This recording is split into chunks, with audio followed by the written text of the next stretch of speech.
Bapak Ibu, sedulur-sedulurku kabeh, sudah 17 bulan kita bertarung habis-habisan melawan pandemi. Jika Bapak Ibu menyimak laporan perkembangan kasusnya, ya Allah, panjenengan pasti ngelus dodo, sedih karena angkanya terus melonjak. Apalagi setelah COVID varian Delta menyerang negara kita, setiap hari ribuan bahkan puluhan ribu saudara kita tertular. Dan tak sedikit dari mereka yang kemudian meninggal. Sekarang ini sepertinya kita semua jadi gampang sakit. Ini membuat kita mudah cemas dan khawatir. Kita sama-sama merasakan sulitnya mendapatkan ruang hidup yang aman dan nyaman. Bapak Ibu, harus kita akui, pandemi corona ini telah mengubah banyak tatanan hidup kita. Ini sudah seperti perang. Bahkan lebih sadis lagi, ini perang tanpa aturan. Bayangkan, jika dalam perang ada gencatan senjata, ada larangan membunuh anak-anak ataupun warga sipil. Tapi corona, virus ini menyerang siapapun, dimanapun, dan sama sekali tak mengenal jeda. Karena kesadisan ini Bapak Ibu, sampai Presiden Uganda, Yoweri Museveni, menyebut corona ini adalah pasukan tempur yang sangat kejam dan tidak berperi kemanusiaan. Mereka bertempur bukan untuk memperebutkan harta, tahta, ataupun wilayah. Tapi satu tujuannya, satu agendanya, yaitu kematian kita. Tapi Bapak Ibu, sebagaimana pernah dikatakan Sun Tzu, dia adalah ahli strategi perang Tiongkok. Sekejam dan sekuat apapun musuhmu, dia tetap bisa dikalahkan. Sekali lagi, tetap bisa dikalahkan. Caranya, kenali dirimu, dan kenali musuhmu. Nah, panjenengan semua pasti sudah pirsa, sudah paham betul bahwa corona akan melemah jika kita disiplin dalam memahami protokol kesehatan. Protokol kesehatan ini adalah benteng pertahanan. Pakai maskermu, maka corona tidak akan menyerangmu. Jaga jarakmu, maka corona akan menjauhimu. Cuci tanganmu, maka corona akan mati di situ. Dan jika corona punya ribuan jalan untuk menyerang, kita juga punya ribuan pasukan untuk menghadang. Apa itu? Vaksin. Tapi nggih niku Bapak Ibu, kita harus ikhtiar. Kudu wani lan gelem rekoso sithik. Kita harus disiplin dan sabar. Jangan sampai cuma disuruh pakai masker, langsung blayer. Diminta jaga jarak, langsung bentak. Disuruh di rumah saja, tidak terima. Padahal Bapak Ibu, dalam situasi peperangan, perang dengan persenjataan, tidak diminta pun, tidak disuruh pun, kita pasti akan gage-gage menyelamatkan diri. Buru-buru bersembunyi agar aman dan tidak terkena tembakan. Kalau perlu kita punya tempat persembunyian, kita akan masuk ke sana, tak peduli harta, yang penting nyawa. Jadi Bapak Ibu, kalau sekarang pemerintah menerapkan PPKM darurat, itu adalah bagian dari ikhtiar untuk menciptakan benteng besar dan kuat agar semakin banyak dulur kita yang terselamatkan. PPKM ini bukan untuk memberatkan, apalagi menyusahkan panjenengan. Mboten.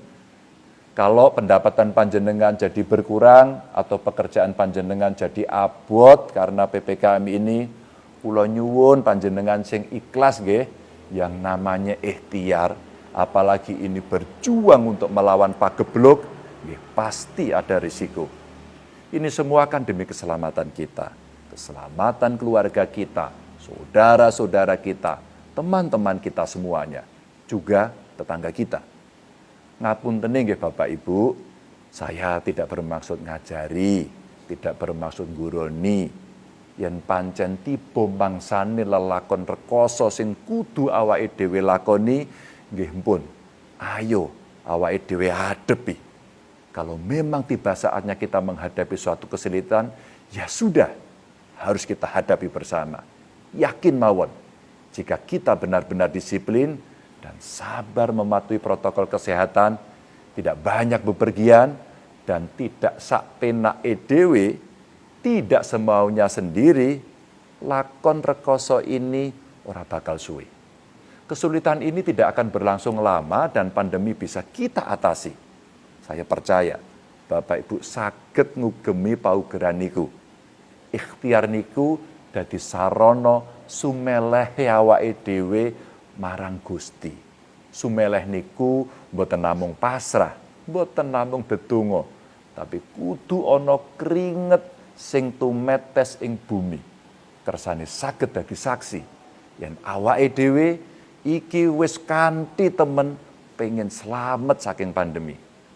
Saya ingat pesan dari ibu saya ketika saya merasa putus asa dan berhenti kuliah karena tidak ada biaya. Jar, iki laku sing pancen kudu mbok lakoni. Aja nglukro. Tetep po ikhtiar lan sumeleh marang Gusti. Saya tahu apa yang saya alami ketika itu tidak seberat yang kita hadapi sekarang. Kondisi juga berbeda. Tapi peweling ojo nglukro yang beliau wejangkan itu selalu membuat saya gumregah ketika menghadapi kondisi sesulit dan serumit apapun. Karena kita isin duwe Gusti Allah. Makanya Bapak Ibu, sedulur-sedulurku kabeh, kula nyuwun, tulung, sepeda malih tulung, ampun nyerah. Kesel ora apa-apa. Sambat boten masalah. Ning awake dhewe kudu obah. Karena ana tangga sing kudu dijogo. Ada teman yang harus kita amankan. Ada keluarga yang harus kita jaga agar tidak jadi korban corona.